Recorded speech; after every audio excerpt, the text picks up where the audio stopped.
Hey, You Friday. God damn, you beat me to it. I did.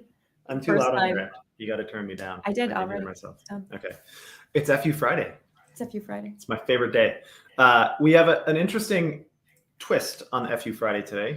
What? We are a twist. This is exactly what it was built for. This is what it was built for, but we're talking just about one specific FU today. So we have a whole bunch of background and stuff on who? Craig, right. Mr. Bitcoin himself. So, okay, I want to say that when we started FU Friday, it was intended to be this because we wanted to say FU to GG and we wanted to say FU to some other politician and we wanted to say FU to Putin. And there were all these like individuals that we wanted to say FU to. And then we wanted to say FU to mistakes that were made. We did that for a while. And then it became FU to scams. So we're just kind of full circling back to FU to one specific person. All right, I can get on board with that. Okay. I like it. We're going to talk about Craig Stephen Wright because we talked about him yesterday and JD said we could say FU to that guy. And at 1 a.m. I was like, we could say what FU. We could. Let's do a history on Mr. Craig Wright. I mean, I think this is just clout chasing. Whatever. We'll get into it in a minute. But for those of you on Twitter Spaces, we're about to play a video. Last 24 seconds, so just chill. That's why it's kind of quiet. Quick shout out to our friends at Krypton. This is one of my favorite merches. I guess we could talk through that video, but we could what? We can talk through the video. I suppose we could talk through the video. I thought about making it come out of my speakers. We'll figure it out. Anyways, we're a live show Monday to Friday. We're here every day, every weekday, 12:30 p.m. Eastern. All these places: Facebook, LinkedIn, Twitch, Twitter Spaces, YouTube, Spotify. Like, share, subscribe, bookmark on Twitter. And let's freaking go. Actually, wait, we're not going to go quite yet. I'm going to change it. Just hold on. Let's see if this works. Tell me if you can hear this on Twitter Spaces. Okay? Okay. All right. Here we go. Let's fucking go.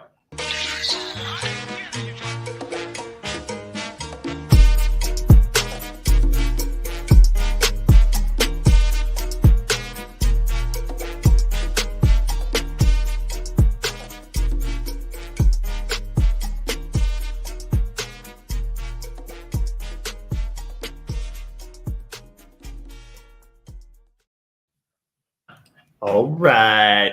You're right, but barely. Enrique says barely. Barely. Okay. Well, at least there's some sound, so it's not complete radio silence. Something. God. Yeah, I could probably find a way to turn it up, but we're rolling primitive around here. All right. Anyways, okay. Where do you want to start? Are you ready to talk about this dude? Yeah, let's do it. I guess he's been in the news since like before he became Bitcoin guy, right? Yeah. That's important to note. He didn't just like suddenly make the stage with Bitcoin guy. He was right before that. But so Craig Stephen Wright is an Australian. I'm not sure why he's living in the UK now. I guess the power of being a colonizer, with our like wonderful visas to go around. He's a computer scientist and businessman. That seems obvious, I guess. So there's some controversy about whether he actually claimed to be Satoshi, the inventor of Bitcoin, or whether that was a leak or whether that was a PR stunt. We're going to talk about that a little bit later. If he is Satoshi Nakamoto, seems like some weird appropriation of that name, but if he is that dude, he would be super rich, and he keeps struggling with that. So should probably get canceled in today's political correctness climate. But anyways, it wasn't so bad, but here we are. That's like the real gist of who he is. So he claims to be Satoshi, the creator of Bitcoin. Some people back him up. Some people do not. Other things that are maybe important to note is that he controls nearly 4,000 blockchain related patents. So that's kind of an interesting idea, considering that we often want blockchain to be considered open source and available. And he has won and lost a variety of court cases. So we're going to go through those from 2016 kind of until now. And the reason that this is coming up right now, the reason this is the news again, is that yesterday he didn't exactly lose, but he was ordered to pay $516,000 in legal fees to continue trying to sue Kraken for using Kraken and Coinbase for using the Bitcoin logo. Okay, before we get too far into this, do you hate this dude? Do you like this dude? What's kind of like the general sentiment around him? So this whole story, like the reason that I want to F you to Craig Wright is because this whole story to me seems Like there's just way too many odd coincidences. So a leak happens. Nobody knows who leaked it. Of course, it's an anonymous. We'll talk about that later. People think they know who leaked it. Think they know, but no one knows with certainty who's leaked it. And then this guy who's never claimed to be Satoshi all of a sudden says, yeah, okay, it's me. And then there's a jury that determined that he was Satoshi, and there's been some lawsuits that so it's super strange because no one has ever seen undeniable, verifiable evidence that he is Satoshi yet.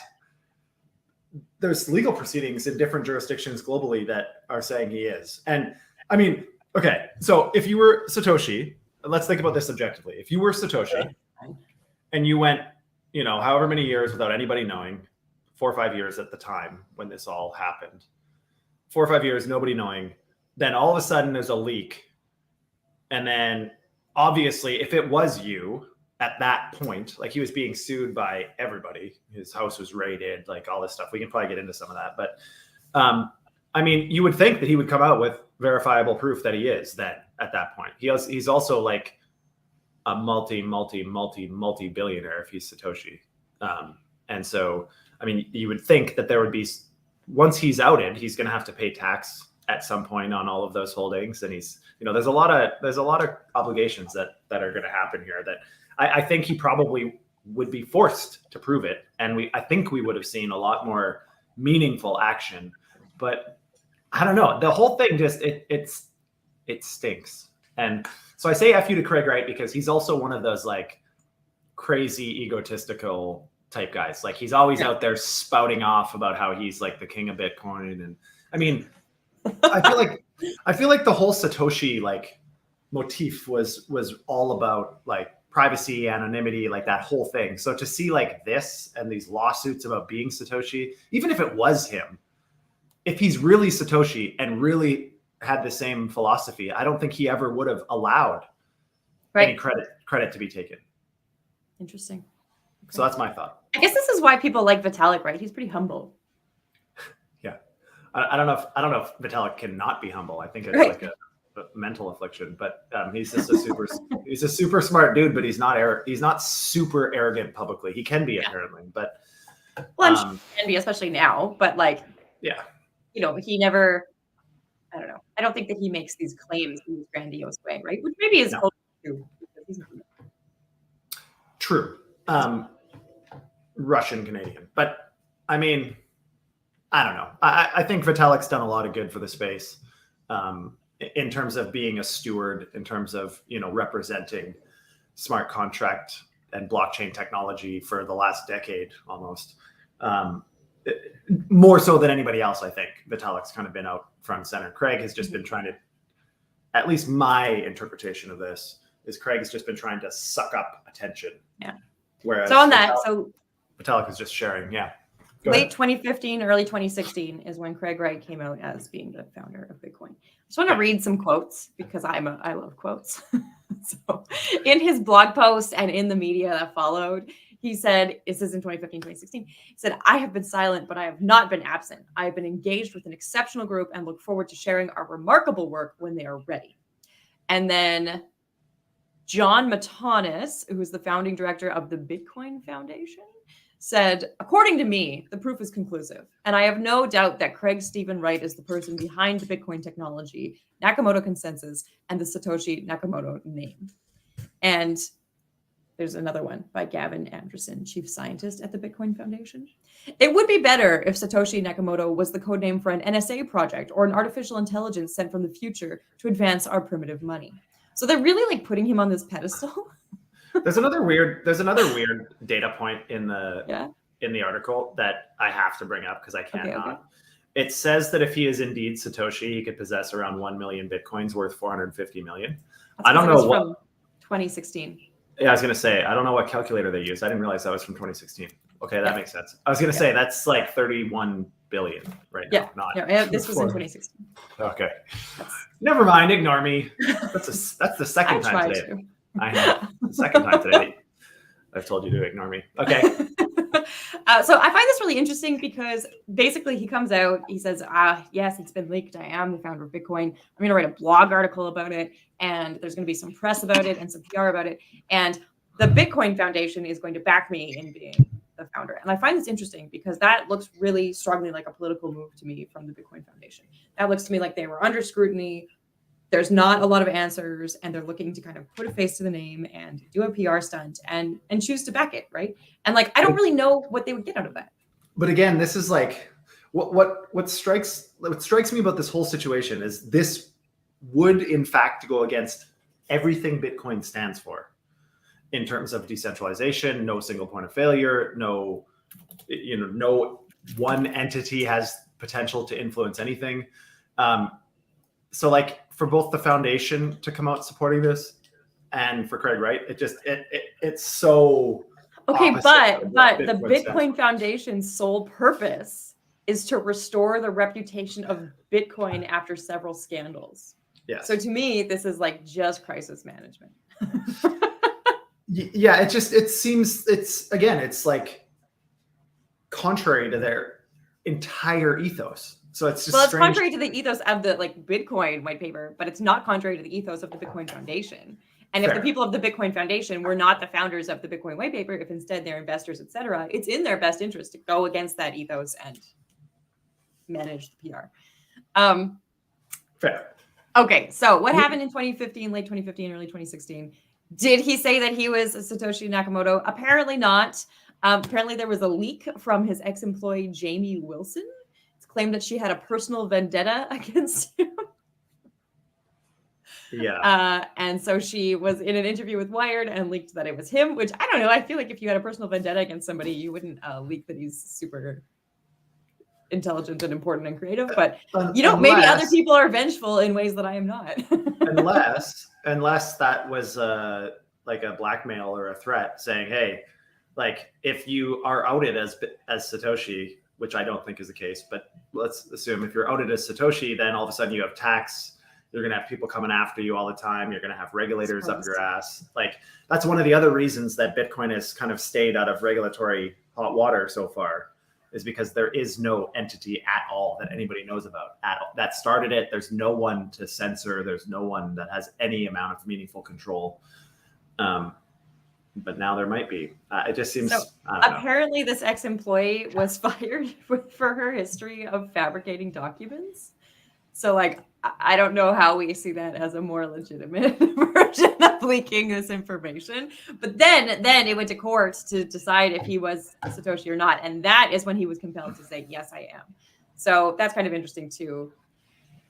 I don't really know what to think about. And that's what's confusing about this, because then if you know that there would be a bunch of negative consequences of you acknowledging, like, why the hell would you do that? And then not report everything as if you were, right? Because his tax situation would be different. Like there's a bunch of stuff that would happen if there was actual consensus that he was Satoshi. So the other reason that I have a big FU for him is when we start getting into these lawsuits. Like not a single lawsuit that he has makes me think, yeah, that guy is good. And that guy is who we want leading the Bitcoin revolution. And that guy is who I believe encapsulates the crypto ethos. So the first one that I was able to find was this 2021 case. I don't know if I actually remember when this was happening. I think I was just entering DeFi at that time. So I was a little bit late for DeFi, but he held a civil trial against the family of his dead business partner and he won. And so the trial was around 1.1 million Bitcoins, which at the time was worth about $50 billion. And he didn't want to pay half of them to Kleiman's family, to his dead business partner's family. And the Florida jury ruled that he didn't have to. And I feel like if you were Satoshi Nakamoto and you believed in like fair, equal market and new currency and revolution of these things, and also if you were stinking rich already because you were Satoshi Nakamoto, you wouldn't be fighting over like some amount of money. I don't know. Not that this is a small amount of money, just that like it doesn't seem in line with the ethos. I mean, it's only $50 billion. I know it's not a small amount of money, but it's just like, he's dead. Fuck his family. Yeah. Like, they get nothing. But again, this is what makes this whole thing so stinky. Is like, okay, so your business partner, I get people's greed and all of this stuff, but how did a jury side with him? Like, so I don't know. This is what drives. He said in the thing, he said, I will prove ownership of the Bitcoins if I win. Like, how can you win without proving ownership of the Bitcoins? Like that's what gets me out of this whole thing. How can a jury actually vote to convict or to vote in his favor? I don't get it. I really don't. But that's a lot of money to be awarded to one dude. A huge amount of money. The thing is, what would happen, I think, if you wanted to prove that the simplest way to prove that you're Satoshi is to move a predetermined amount of said Bitcoin on demand. That's it. That's what everyone says. And he says, oh, well, I'm not going to do that. And it's like, okay. And that's never been done. It's like, well, yeah, exactly. Like if you were Satoshi and if it was clear that everybody thought you were and you were starting to sue people with that assessment in mind, like just fucking prove it. And then all of a sudden it puts it all to bed. That's why this whole thing stinks. Like I don't know. I think this is such a waste of intellectual energy for the space. And it's been going on since 2015. Like we need to just either agree that we don't care who Satoshi is and it's for the betterment of the space that no one ever knows, or whoever it is, if it is Craig Wright or a couple of the other lunatics that claim to have built Bitcoin, come out and prove it. Like, I think Elon did it, but who knows? So the other thing that I think is really interesting here, just, we have these court cases in America and Craig won in America, but when he went over to the UK and tried to sue others, which includes Coinbase and Kraken, which we talked about yesterday and could talk about again today a little bit. And then there was another lawsuit with Peter McCormack. And whenever he's in the UK, the jury in the UK is like, no, we don't want to deal with this and we don't believe you. Please pay the legal proceedings and move on with your life. And so this is kind of interesting to me too, is the difference in regulation or the difference in skepticism between the two jurisdictions. And it makes me wonder why he hasn't left the UK jurisdiction and like gone back to America or something like that. Like, I don't know what he's trying to prove. Well, the funny thing is the burden of proof is kind of the same or pretty similar. Right. I'm not an attorney, so this isn't legal advice, but what I don't understand is how courts in the US can feel that there's enough evidence to side with him, and courts in the UK, looking at the same evidence, essentially, don't believe there's enough to side with him. So but significantly, like to win in America, you need the jury to agree, right? Like the majority, and the same thing in the UK. So that means that more people almost exclusively thought he was Satoshi in America on the jury. And in the UK, more people thought he wasn't. So like, how is that possible? The whole thing is just ridiculous. Like, I just think we need to put this to bed, come out. No, we're still talking about it. Okay. we can still talk about it. So what happened with Peter McCormack, also just for context, is that he's a famous YouTuber, right? And he runs a podcast. I think it's What Bitcoin Did. That's Peter. Yeah. On that podcast, I believe when Craig Wright was a guest, he called Craig Wright a fraud and a liar. And Craig Wright tried to sue him for, I think, like defamation or something to that end. Libel, Libel, because he was uninvited from events and conferences. Which, like, were you? But anyway, he lost that, so maybe he wasn't, and he was ordered to pay the legal proceedings, and then he was not allowed to appeal. Like, they denied his appeal as well. So what I don't understand is like, what self-respecting trial attorney takes this to court, knowing that your client will not prove beyond a reasonable doubt the one singular way that could prove it. I mean, is that attorney getting paid in Bitcoin? I don't know. Yeah, like the whole thing just is so strange. Like I've been watching this obviously since the beginning, really, Yes. And it's always been puzzling. Like, it never makes sense. You're just like, what? Like, what are you talking about? There's never really a meaningful conclusion. There's never really meaningful explanations of anything. Mm-hmm. I mean, I'm happy just not knowing who Satoshi is. I kind of like this. I like the speculation of it. I think it's cool, but I also think it would be a significant detriment to the technology if people knew who Satoshi was. So it's kind of Banksy. A little bit. Yeah, I kind of like that. So the final thing that I'm going to say about Craig Wright is that he has a number of patents. This news is from 2023. Apparently, he has 800 granted patents and 3,000 pending patents related to blockchain technology. Yeah, which is, we actually reported on this a few months ago. Not Craig specifically. I was going to say, I don't remember that. The amount of patents, blockchain patents. I don't think most people participating in the space realize how important that's going to be in a few years. So yeah. patents never seem to matter to most people in the early stages of emerging markets because everything evolves so quickly and so on. But people that have been through a few cycles of tech and emerging tech, you always see this. You see like a rush to patent the hell out of everything. Sure. And it's often they do it before there's a lot of opposition. So the way patents work, generally speaking, is you have to more or less post that you're wanting a patent for something, and then there's a certain amount of time where people can say no, that like they shouldn't get the patent. We own the rights to that IP or whatever. Yep. But there's no one paying attention to it really. So everybody rushes to get all these through at first, and what you find out later is that there's always a few that happens to patent something that would normally be like a super common infrastructure piece, but now everybody has to pay like royalties or like all this other stuff. And so that is exactly what's happening.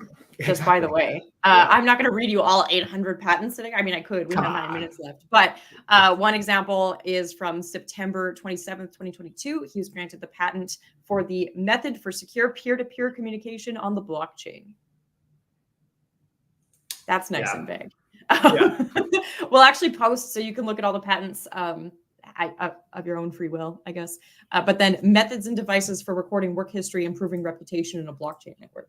So is that something that Metas should be afraid of with their reputation power? Is it something Avalanche should be afraid of with their file systems for Deloitte? Like, when is this actually going to come into play? And how is he going to go about suing everybody when he has such negative sentiment? Oh my God, how are they going to find a jury that's patents corporate? So it'll be settled out of court. But like, patents are a lot easier to enforce, I think, because if they cover they cover a very broad swath of the technology, there's not much you can do to argue it. Like if they have a patent to that IP, there's nothing you can do about it. And then there's infringement and all this other nonsense and like I don't know, 3,800 patents. I feel like he's going to own all of it. So even if he didn't start Bitcoin, he's going to be able to sell it, and he did.